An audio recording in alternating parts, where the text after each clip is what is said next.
very much for participating in today's webinar featuring communications, outreach, and education efforts for several OA Alliance members and partners.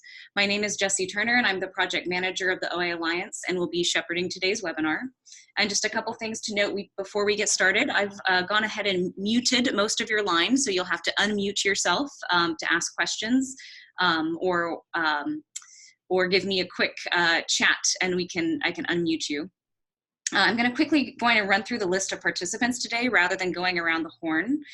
So I'll start with governments. Joining us today on the line, we have representatives from the states of California, Oregon, Washington, New York, the provincial governments of British Columbia and Quebec and Canada, Cook Islands, France, Netherlands, New Zealand, the Nisqually tribe, the Makah tribe, Suquamish tribe, the Sitka tribe of Alaska, and the Northwest Indian Fisheries Commission.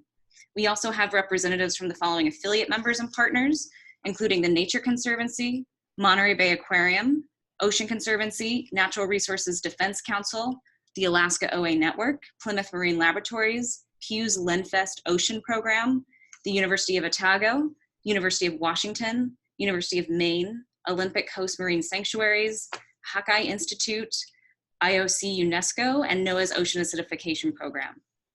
And also please note that we're going to be recording the webinar for our government and affiliate members that were interested in joining but couldn't make it today due to time zone differences.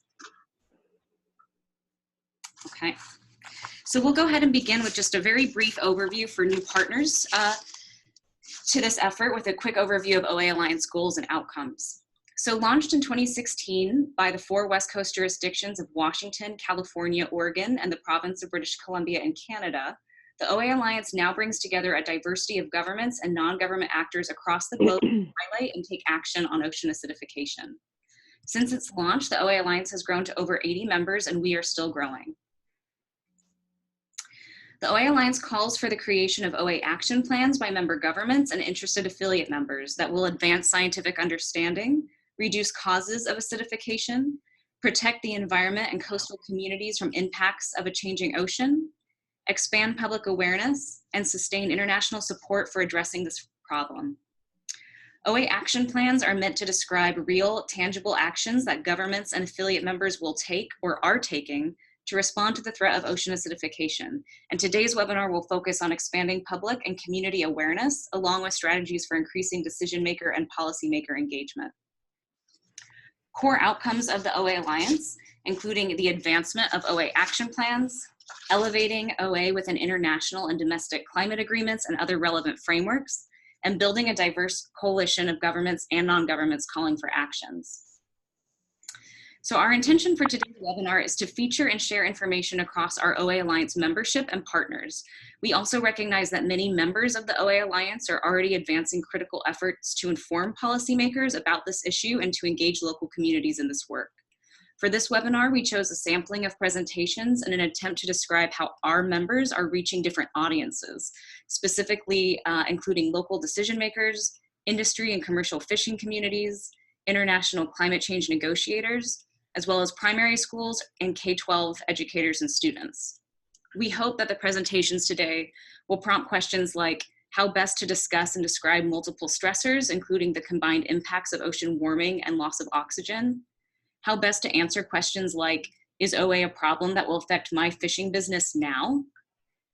What is the message that we want COP decision makers and other international climate community leaders to hear? And why focus on primary school and K-12 lesson plans? Overall, we will want to learn more about how different communication tools have been used and are being received. We recognize that much is happening across the globe to advance communications and education around this issue, and we look forward to highlighting different regions and approaches during future webinars, at upcoming panels and events, and on our website. So with that, we can go ahead and get started. And I think we'll note that we've got maybe about 50 minutes for 5 presentations, and I've asked presenters to keep presentations between about 6 and 8 minutes so we can allow for a little bit of discussion after each presentation and be a little bit more conversational during this webinar than we have been in the past. So without further delay, I'll go ahead and introduce Lisa Suatoni with National Resources Defense Council. And Lisa, go ahead and maybe introduce yourself, and I'll just do a quick slideshow change up here. Okay, sure. Thanks so much, Jessie, for inviting me today. This is a great conversation. My name is Lisa Swatoni. I am a scientist at NRDC, located in the New York office, and we've been working on ocean acidification since about 2006. And I will just wait until Jessie has my slide up. There you go. Thanks. So when the NRDC started working on ocean acidification in 06, 07, very few people had heard of it. In fact, we had just done our necessary kind of research and we're learning about it ourselves. So our initial communications were very broad and global in nature. Initially, we took a top-down approach and did outreach to Capitol Hill and President Obama because of relevant bills that had been introduced to US Congress. And we were very interested in getting oceans or ocean acidification to either be incorporated into those bills or motivate action. Because the topic was so new and related to chemistry, which can be difficult to talk about, we decided to make a short film on ocean acidification called Acid Test. And we utilized its narrator, Sigourney Weaver, to help amplify kind of the educational capacity of our campaign. And she hand-delivered copies of the film to members of Congress, and as you can see in this picture, to President Obama during Earth Day. And she did numerous visits to the Hill while kind of actively lobbying for the 4AM Act and for a cap and trade bill that was on the floor of the Senate at the time. Next slide.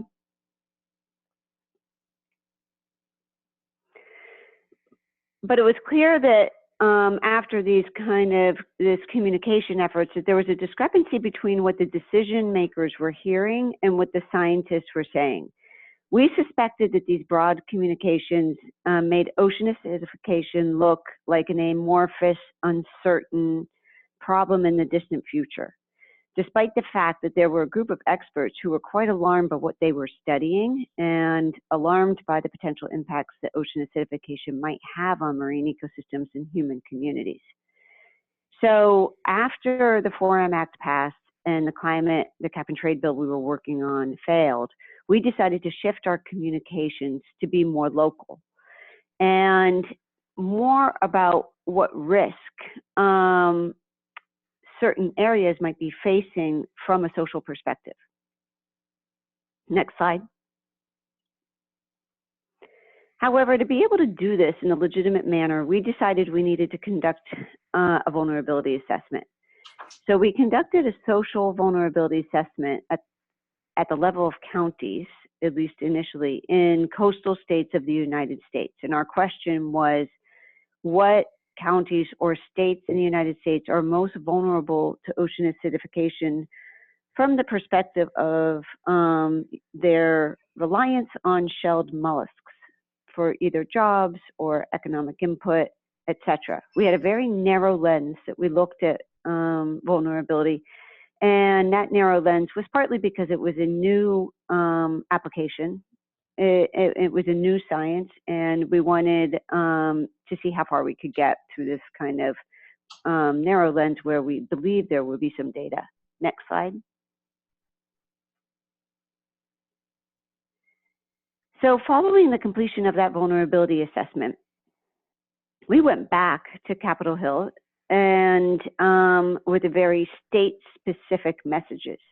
And we crafted state-specific fact sheets that communicated the results of that study to really try to get the members of Congress in those areas to know how this might affect them and their constituents in a personal way. And I'm just going to walk you through one of these fact sheets. It has 3 sides, and the cover of the fact sheet was basically to announce that their state's a hot spot. Their state is vulnerable and why they're vulnerable. Next slide. And then we wanted them to see kind of the top 10, top 15 vulnerable hotspots here in the United States and see where where they fit in that context. So we had a simple diagram kind of outlining other areas that were hotspots. Next slide. And lastly, we communicated to the policymaker what they could do to reduce risk in their area. And you'll see that in kind of the left-hand column on this side of the fact sheet. And then we told a little story about how important shellfish were to their region. And I will go into a little bit detail about how we crafted those stories. Next slide. So in crafting all these communications, we had a few criteria and notes that we wanted to hit to kind of have the highest likelihood of impacting the decision maker. And the first one was to keep it local. So in the Massachusetts fact sheet, we actually identify the counties that are really going to be most likely to be hard hit. In this case, Bristol and Plymouth counties, Cape Cod and the islands. And the second thing we wanted to make sure we communicated was a very specific quantitative measure of how the region was sensitive to ocean acidification. In other words, we wanted to communicate the value of shellfish to that region and potentially how many jobs that shellfish supported in that region. So here again in the Massachusetts case study, we point out that these 3 counties alone bring in approximately $300 million worth of shelled mollusks landed value every year. And in fact, that the prize sea scallop has helped make New Bedford America's most profitable fishing point over the past 14 years. So we're trying to keep it very detailed, very specific. Next slide. Another thing we really wanted to identify was the cultural value of shellfish to a region. And so we did a little bit of digging and trying to tailor the text to each region. In this case, I'll give you an example from Maine.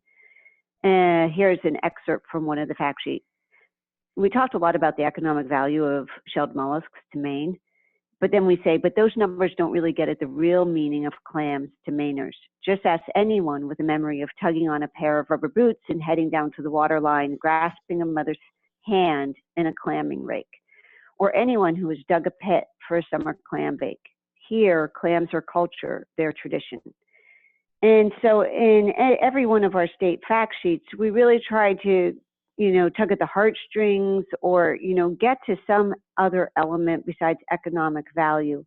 Unfortunately, our vulnerability assessment didn't quantify the cultural value of the resource, but we did want to, we wanted to make sure that that was included in our messaging. So we did that, through these little mini stories. And when we could, we would even include historical elements of the value of shellfish to a region. In New York State in the United States has a deep history with oysters and clams. And so we tried to kind of bring that out in this educational outreach. The excerpt there is, for New Yorkers and shellfish, it was love at first sight. When Henry Hudson arrived in what is now called New York City in 1609, excuse me, and then we talked, we gave a lot of text about how rich the region was with oysters and the role they played in the development of New York City. And the current efforts to revive oysters in New York City. There's the Billion Oyster Project, for example. And then we kind of finalized that communication with, despite the ebb and flow of shellfish populations, oysters are still the most popular item on New York restaurant menus for the past 200 years. So we looked for kind of fun facts and that the decision maker could really relate to in hopes of increasing their interest in this issue. Next slide. And then lastly, we tried to pick photographs that would really evoke memories or experiences of the region. And so, we kept all of these communications very image oriented because each of these regions has kind of beautiful imagery associated with shellfishing that was really easy to do. Okay, last slide. I just wanted to point out that while we made these fairly complex fact sheets for decision makers, and we targeted members of Congress and federal government, but also decision makers at the state level, we crafted slightly different fact sheets for press.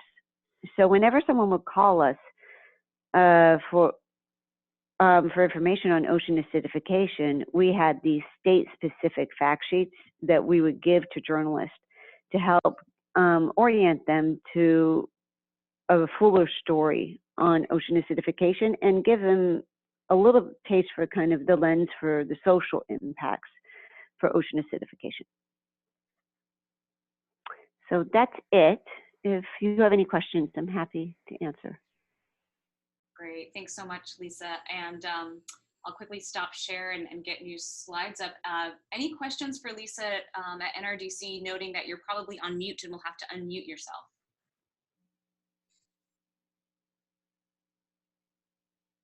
Hi there, this is Deborah Kidd. I'm at the Nature Conservancy in Washington. Can you hear me? I can. Yes. Great. Yep, so I had a question about, particularly when you were sharing the messages, and well, first of all, thank you. This is really interesting and practical, and I could see a lot of lessons we could put to use here. When you were calling out the information about cultural and historical importance, I'm curious, on the West Coast, it's really important for us to include tribal fisheries and sort of the cultural heritage of our tribes out here, and I'm curious, is that the same sense over on the East Coast? I just wonder what the differences or similarities might be in considering that for messaging. Yeah, that's a great question. And so on the East Coast, there seem to be fewer tribes that communicate the importance of shelled mollusks as much as on the West Coast. So it seemed to be less of a part of the natural narrative. When we did outreach to locals, we heard less. And that is not the case in New York State, however. In New York State, there are tribes on Long Island for whom shellfish are extremely important. And we wove that into the communications. Mm-hmm. Okay. Thank you. Great. Well, thanks, Lisa. I appreciate it, and obviously encourage folks to follow up with presenters as we go. Okay, Dorothy, can you hear me okay? Yes, can you hear me? I can. Okay, so Okay. we'll have Dorothy from the Alaska Ocean Acidification Network talking about some communications materials, infographics, and reports that they've been working on specifically to engage local fishing communities, and really looking forward to hearing from you, Dorothy. So I'll go ahead and share the slide. And like I said, let's try to keep it to about 6 or 7 minutes and pause for questions at the end. Okay, thank you so much. I'm Dorothy Childers. I'm a volunteer with the Alaska Ocean Acidification Network. So I've been involved in marine conservation in Alaska for a long time. The network was formed in 2016, and it is a program of the Alaska Ocean Observing System, which is a federally supported program, and there are similar ocean observing programs around the U.S.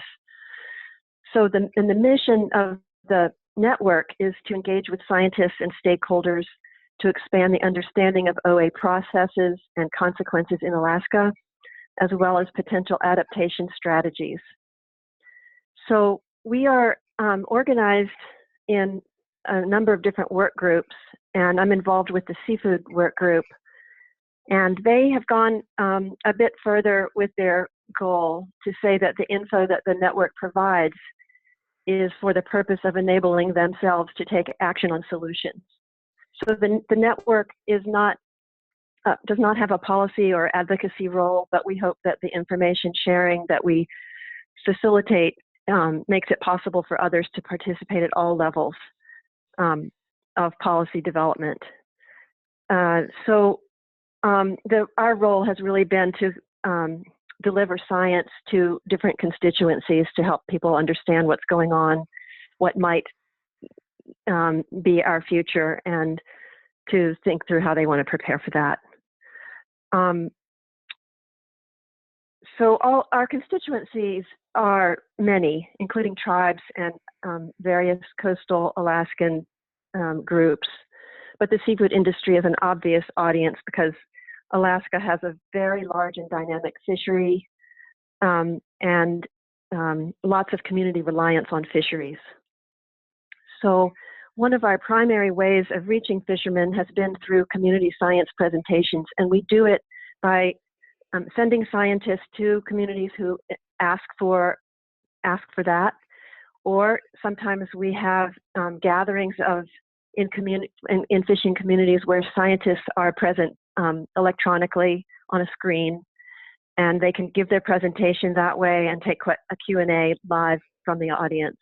And that is, people are really used to that here because our communities are so far apart. And we don't have a road system between us.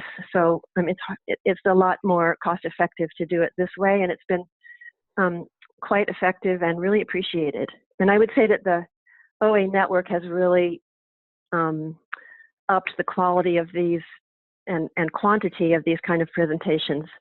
There had been others doing this before the OA network was formed, but they have really made this a great feature for outreach, and a lot of consistency among the scientists who are delivering the information and now are practiced at communicating with scientific audiences.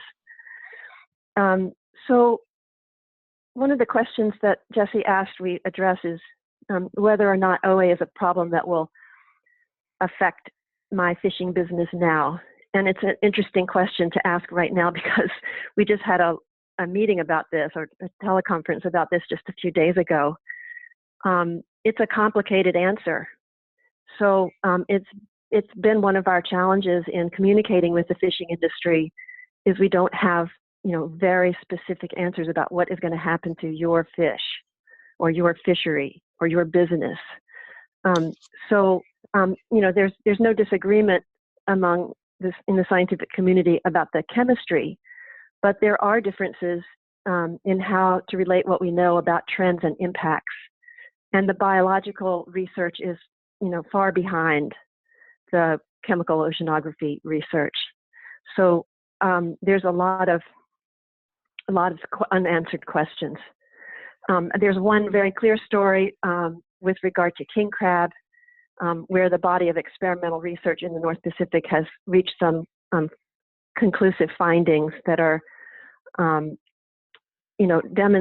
the industry that within 50 years or so, there is likely going to be some population effect on the species that they rely on. So that's enabled the crab industry to participate vigorously in the research and to support the research, and it has been a really productive partnership between the scientific community and the industry.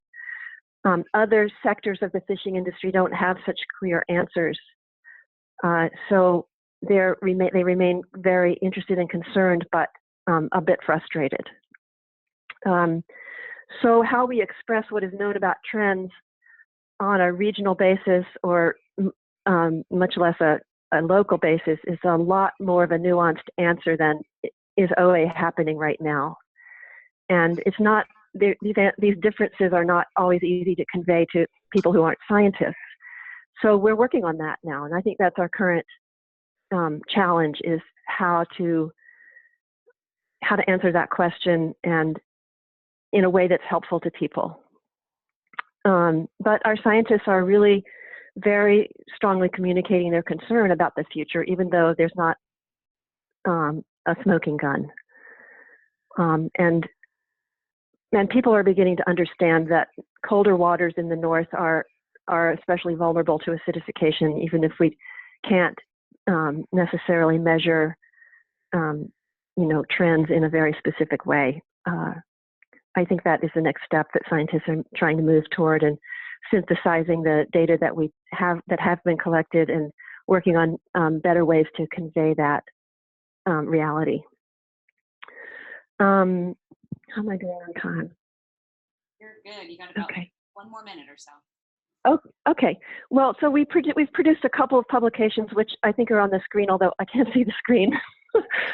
The first one is the one on the right. That was the one we did first, and we created that to as a tool for the industry to begin to understand what is known about the biological impacts of OA on different species that they either rely on or know about. And it was developed by the OA network staff and scientists at the University of Alaska. Basically, they reviewed peer-reviewed studies that examined Alaska species. They developed an annotated bibliography to describe what the studies did and what the results were, and then they went through many iterations of how to display that data, in this case on one page, and to figure out how to simplify these complex studies, how to decide what variables to include, and how to show it graphically. So it's been useful to the fishing community. They gave feedback on the drafts before it was published, and I think that has been sort of the best tool that we have, is asking our fishing community participants for that kind of feedback. And we did that again in the more recent publication on the left of the screen, which was a collaboration between our scientists and our seafood leaders who are participating, to make sure that we get the right balance between accuracy and understandability.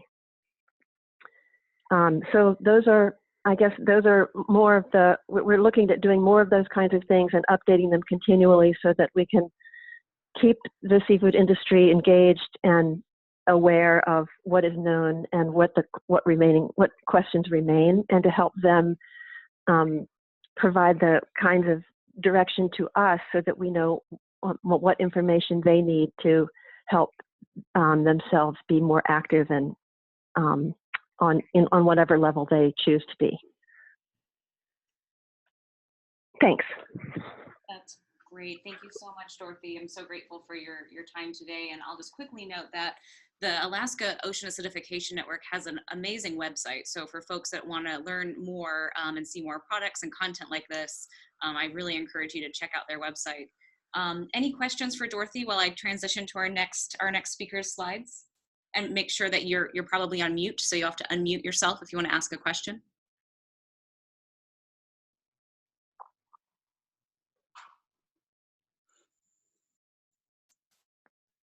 Okay. Great. Well, thank you so much, Dorothy. I so appreciate it, and look forward to continued partnership with the Alaska OA Network as we go.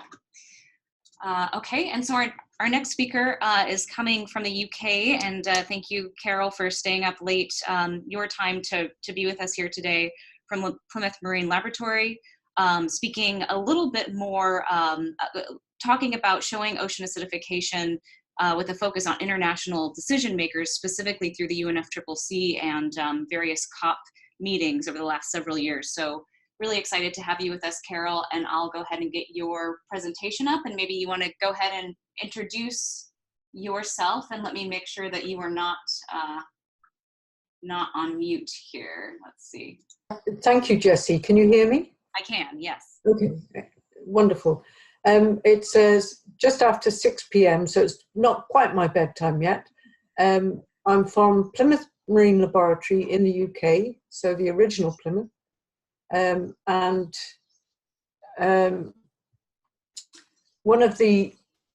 came across ocean acidification around 2003, and next slide, please, and realized very early on that there was a really big policy gap, a gap between science and policymakers. And you can see at the bottom of the screen all the scientists in the white coats doing what we do, and policymakers up at the top doing what they do, and very poor communication between them. So there was an enormous gap to fill.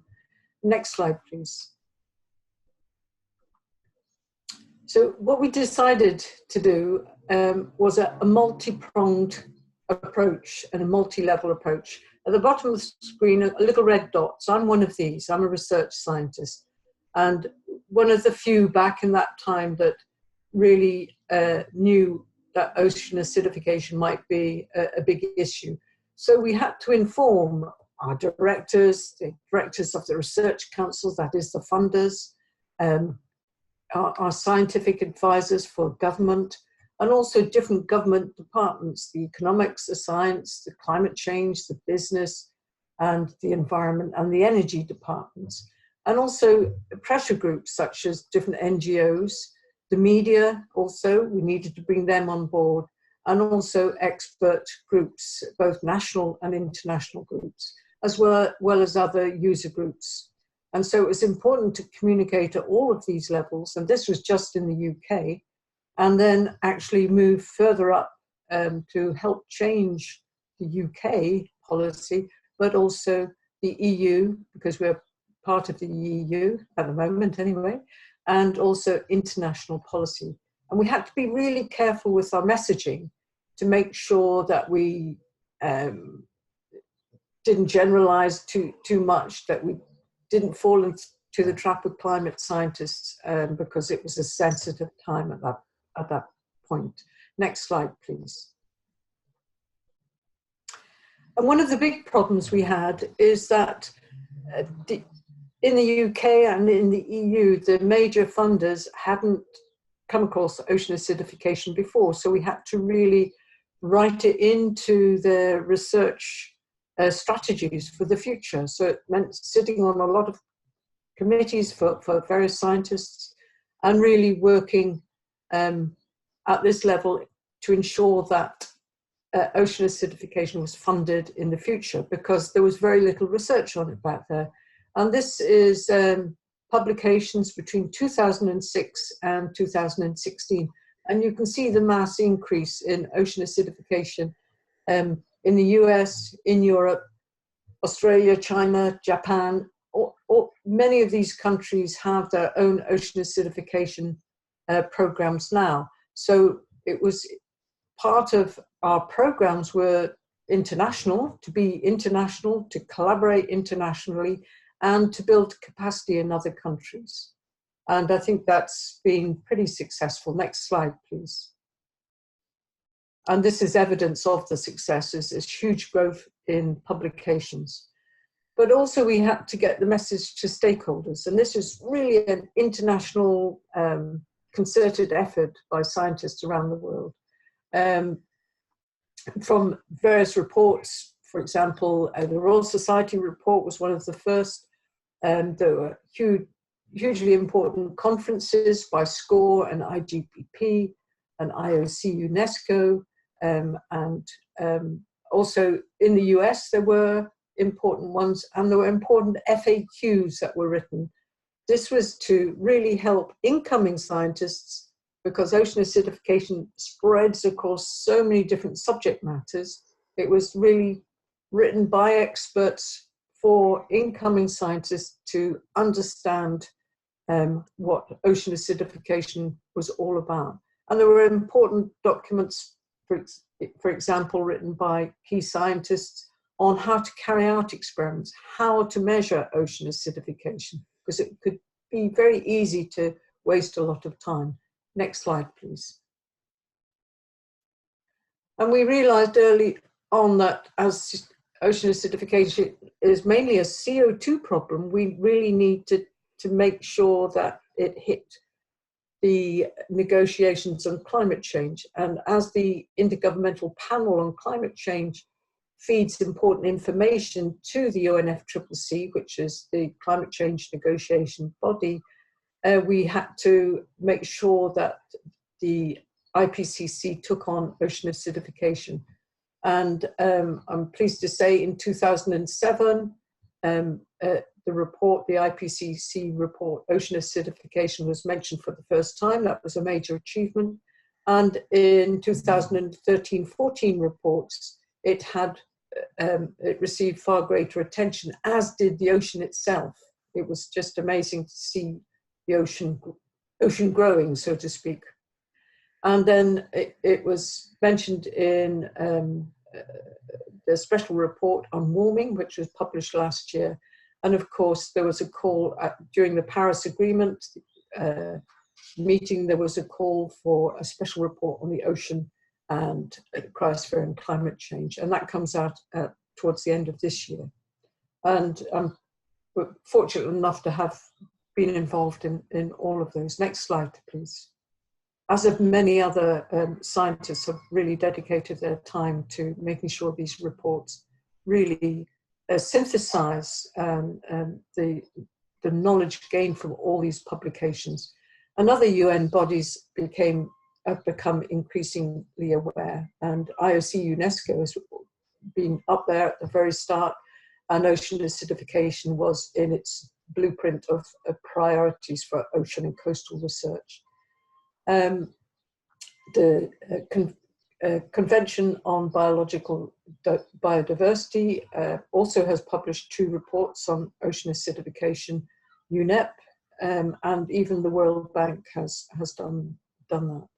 And the UNCLOS, the UN Ocean and Law of the Sea, has reported on ocean acidification several times, with even a whole week dedicated to it at the UN, where countries gave evidence on this. Next slide, please. So, you know, we really understand that the ocean is at the front line of climate change, not just ocean acidification. It's absorbing the heat from global warming. So the ocean is warming, oxygen is decreasing because of that, sea level is rising because of melting ice, and there's increase in marine heat waves. And because of the change in the ocean circulation, warming, we're having increasing storms.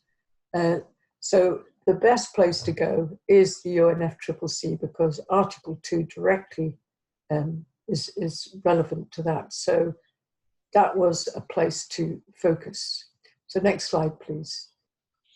And the annual meeting of the UNFCCC are called COPs, and they happen once a year, usually in November, December, and we've attended every single one since 2009, right up to last year in Poland. And what we do is we have side events, which is panels of experts and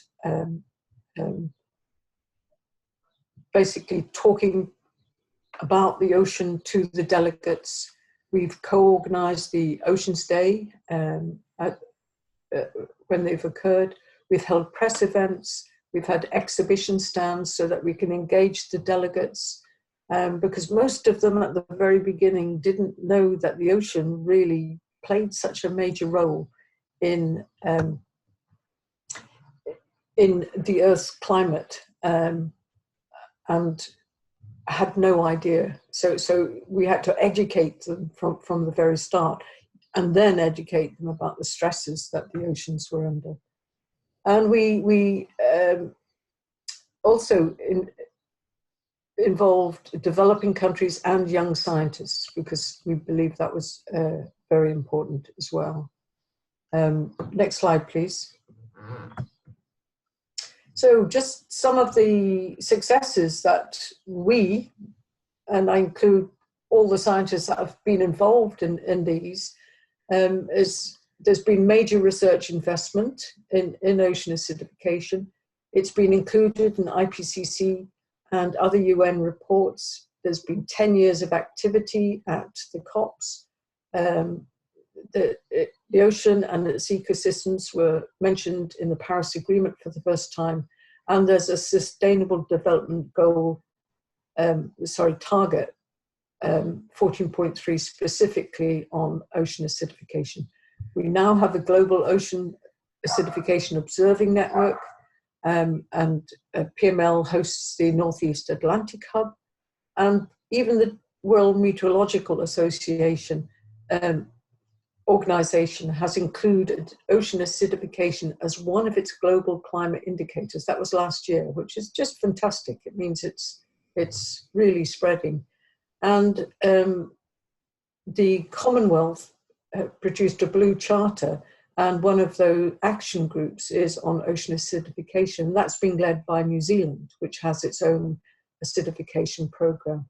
And there's been this major growth of NGOs and alliances such as your own and Friends of the Oceans, realizing that this is an important issue. And there's been increased political and public interest and understanding and media reporting and these fantastic outreach documents and films and animations. And we're seeing some of these today, which is absolutely wonderful. And then finally, the next slide, please. Just to end on something, in 2003, I Googled ocean acidification. I got 17 hits in total. Last week, I got nearly 8 million hits in just 0.44 seconds. So it's grown, it's important, but we still have a long way to go. And one of the problems I found is that policymakers have a finite term in power. So the science policy communication is continuous. And the next slide. Thank you very much. And this is one of our latest documents, Oceans of Impact, which we produced for the Sustainable Development Goals and the last COP in Poland. Thank you. Thank you so much, Carol. It's a great presentation, and thank you for your leadership on this issue that's so evident in your presentation. I definitely encourage folks to check out Oceans of Impact that Carol referenced on their website. It's really fantastic to move through. I think we have time just for one question. If anyone has a question for Carol, please unmute yourself, and then I'll go ahead and queue up slides for Paul Williams from the Suquamish.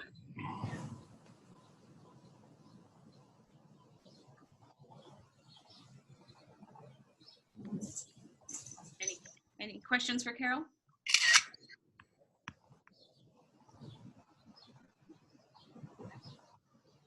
All right, well, thank you so much, Carol. Really appreciate it, and look forward to continue partnership with you as we head towards this next upcoming Blue Ocean COP in Chile. Okay, so with that, I'll go ahead and turn it over to Paul Williams with the Suquamish tribe, talking about ocean acidification curriculum collection that the tribe has been critical to creating. And Paul, I'm so excited to have you with us today. I've wanted you to give this presentation to the OA Alliance membership ever since you guys joined, I suppose, back in 2016. So I'm real happy to have you here. I'll go ahead and queue up the slides. And do you want to go ahead and lead with a quick introduction?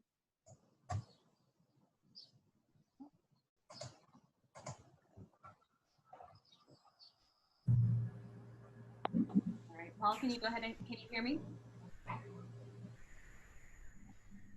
Paul, you might have to take yourself off mute. I'm struggling to do so. Mute. Can you hear me? Yes, yes, we can. Okay, great. So I'm Paul Williams, and I've been the Suquamish, a shellfish biologist at the Suquamish tribe since 1991. And are the slides up? Oh, there we go. And so I'd like to run through how we've been trying to address ocean acidification. And so my job at the tribe is to provide sustained harvests of shellfish for future generations. And obviously ocean acidification is a threat to shellfish. So back probably around 2010 or so, we started trying to figure out how to address it. I'll run a little bit through a little background on the Suquamish Indian tribe, talk about the work of the Fisheries Department, the need for education, and our ocean acidification curriculum collection. Next slide, please. So just to orient folks, we're over here in the northwest corner of the United States, right next to that red area. The red is where the carbon emissions come from. So Suquamish is a small reservation. Next slide. Thank you. Suquamish is a really small reservation right in the middle of a large urban area, the Seattle-Tacoma area, 4 million people. It's got a $350 billion gross domestic product. You see all this area in gray is all urbanization. Suquamish is the little red dot. And over on the right side of the screen is our little red dots that depict archaeological sites. Oh, I got you. Can you hear me? Yes, we can hear you. Okay. And so Suquamish for several thousand years, since the glaciers receded 15,000 years or so, they have been occupying this area, all those little red dots. Now those red dots are major urban areas. We've got Puget Sound Naval Shipyard, lots of hazardous wastes to deal with. So there's a variety of problems. Next slide. Facing the shellfish management. These are the species we manage. The Dungeness crabs, the spot shrimp, sea cucumbers, sea urchins, clams, and gooeyed up clams. These are the species, and they're extremely important to the tribe. They provide around $4 to $5 million each year of income to tribal members. They're culturally extremely important. And all these species are impacted in one way or another by the changes that are going on, not just ocean acidification, but we also have to deal with pollution and habitat loss. And all these changes are really linked to human behaviors. So we decided that one approach, we don't have much influence in the federal government, but we recognize that education is one way to change human behavior. And so the strategy is through education to create the political will that will then trickle up, kind of a bottom top to top approach, to encourage politicians to take actions in favor of the environment. So next slide, please. So education, as I said, can change human behavior, and it's already paid for. The state of Washington spends about $20 billion a year on education in the state. So we're trying to figure out, how do we make it easier for teachers to find materials on ocean acidification? We wrote a grant back in, I'm thinking it's about 2012, to do research with NOAA on impacts of ocean acidification on crab larvae. And part of that research was for outreach and education. So we took that $10,000 or so and created this website, mainly using a lot of volunteer help, but also Meg Chadsey from Washington Sea Grant was instrumental in putting this together. Since then, we've just been trying to update it anytime we get a few dollars or anybody wants to volunteer some time. And so let's go into the website. Next slide, please. Next slide. Yes, thank you. So it's a very simple website. It's based on a simile exhibit. I just have to get a little bigger here. It's an interface that is freely available. And it's just a database with these different categories across the top. We have activity type, OA principle. That's something that I put together with a group of teachers. We have tags and also the grade bands that they address. And the view that you're looking at is the summary detail. Next slide, please. And what you can do is just click on one of the activities, the grade bands, or else you can also just type in a search word, and you'll come up with a list of materials. And you can see the material, the name, the resource link, and then a description. And if you click on one of those, go ahead, please give me the next slide. You'll see a little summary. And you can see who created it. Again, the resource link and a little bit of the description and various details. There's also, go ahead and give us the next slide, please. So what I did, I clicked on one of these, the Ocean Acidification Awareness Game. And we can just run through this really quickly. You get points, because games are, a fun way to learn. So go ahead and give us the next slide. So here's a question for all of you out there. For thousands of years, the oceans have blank the effects of global warming in the atmosphere by absorbing carbon dioxide. So think of your answer. Okay, now let's hit the next slide. If you answered ocean dynamics, you're right. And so you can keep playing that. So that's just an example. Go ahead to the next slide. Some of the materials that are out there on this website. So, as a resource manager, I'm always looking for ways to utilize different resources or find opportunities to expand education. And this website is just on ocean acidification, and it's up there for use of anybody, and it's all free materials. And so we're really interested in getting any feedback and suggestions for adding new materials and all that. And if you just go to the website, and you can see where all the contact information is. Thanks a lot. That's all I have. Great. Well, thanks so much, Paul. It's such a cool website. I spent some time last week tooling around on it, and definitely encourage other folks to do so. And I think what we'll do is we'll maybe send out an OA Alliance newsletter with the recording to the webinar, but also some of the links to the website references that were used today. Transitioning to our last speaker with the University of Otago, any questions or comments for Paul about the curriculum? And also recall that you're probably on mute, so you'll have to unmute yourself to ask a question.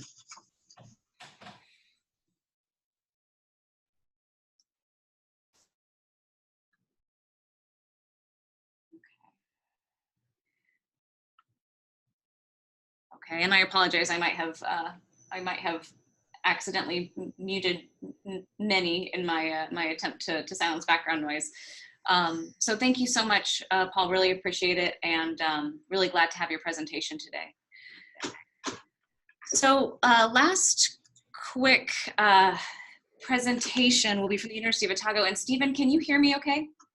Yeah, I can hear you. Can you hear me? I can, and my only, I want to make sure that I can share your screen. So let me see if I can get that up. I've just clicked on share myself. Make host. Okay, let's, I'm going to make you the host. Let's see what happens.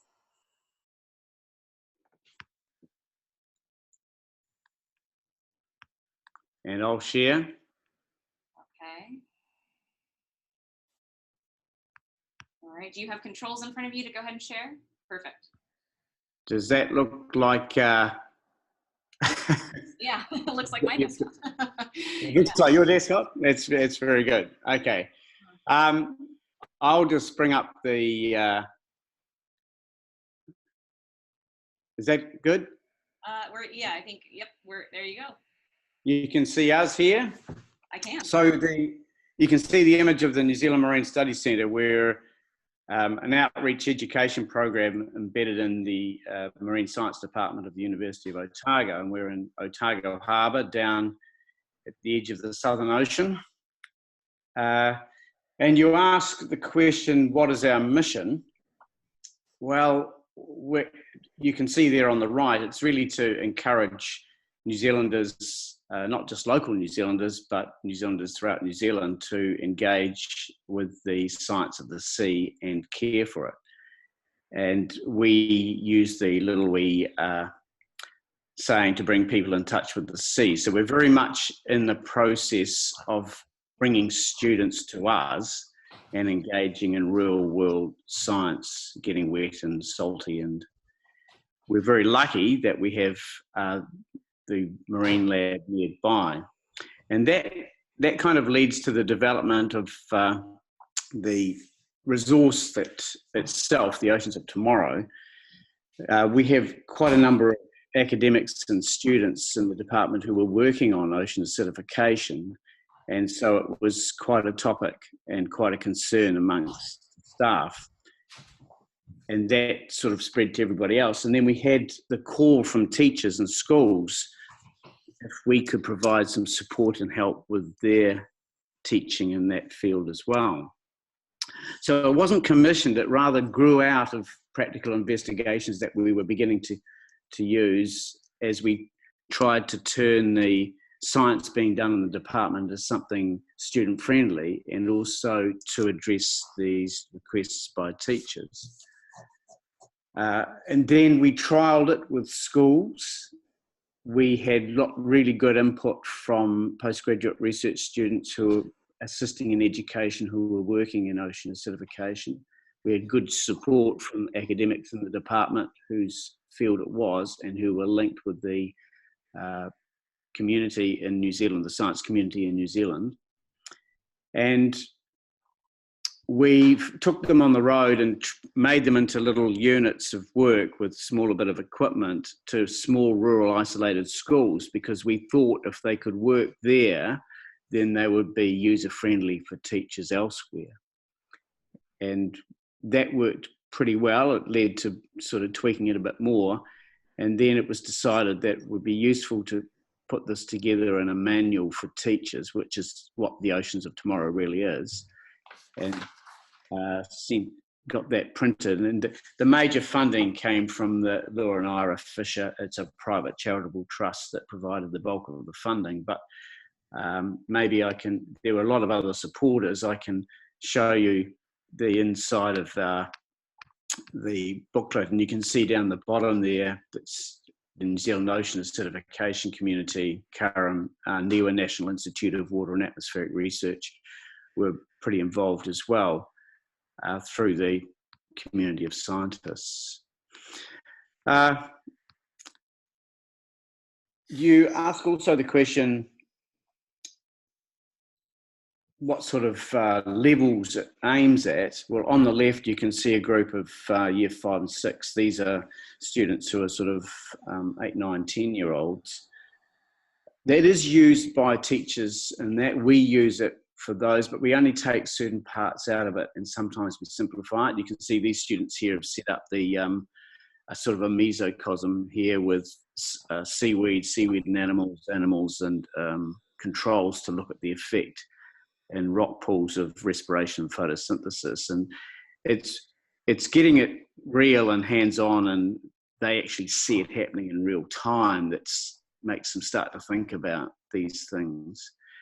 The manual was pretty grounded in the idea that there is variability and there's natural variability. We didn't want to send a message that was, oh, it's bad and everything's getting worse, but we wanted to also get across the science that some species have evolved in natural variability. And the problem is that the variability is actually changing in itself, and that the numbers of times and the length of times that the lower pH events occur are increasing. And it's also on the right, you can see it's been used at senior high school level. These are students that are 17 and 18-year-olds, and they are working on their own individual practical investigations. And it's been used as starters in chemistry and biology, but it's also been used as whole units in earth and space science as well. The original target was year 10s, and our experience is that year 10, which are students that are around 14 years old, 13, 14-year-olds, are still the ideal group for this resource. I found the question you asked, why is it hands-on? I found that a weird question, because I think, why wouldn't it be hands-on? I mean, on the left here, you can see what it looks like if it's not hands-on. And it's pretty hard. We want to get across to the young people who are growing up in this new environment, and we wanted to make it easier for teachers, because it's the education of the community. That's what we were into. So we find that, and you can tell from these pictures here, that when you've got your head in the bucket, or your hand's actually taking the measurement itself, or you're handling the creatures that are living in this environment that you're measuring or experiencing, that you have not only an emotional connection which aids your learning, but you also have that physical connection with what you're doing, which aids the learning as well. We have extended it further. In 2017, at the end of 2017, we travelled throughout New Zealand and took it to 10 different teacher professional development workshops. Nearly 200 teachers were involved in this. These workshops actually linked with the local Ocean Acidification Science Network group, so that we got usually a local scientist who was working in this field to give an illustrated talk on their research and their connection to it. And then we went through the activities with the supporting PowerPoints that we have provided for teachers to go with the resource, and had the activities set up in real time, and teachers could see how the PowerPoint linked to the activities. They could see how the real world scientists' work was being translated for classroom activities, and they could refer to that.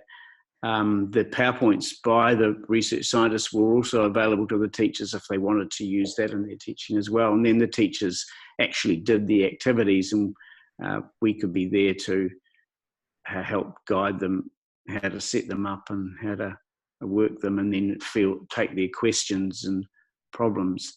Out of that, actually, it was quite good. That inspired them to tell us what they would use it for, and we were surprised. We weren't expecting it, because we'd aimed at general science, but social sciences also picked it up. So classes that were working on issues of community and social engagement, or also started to use it, and also senior chemistry, which we hadn't targeted at all because it was a bit simpler than that, actually use it as starter activities for some of their practical work as well.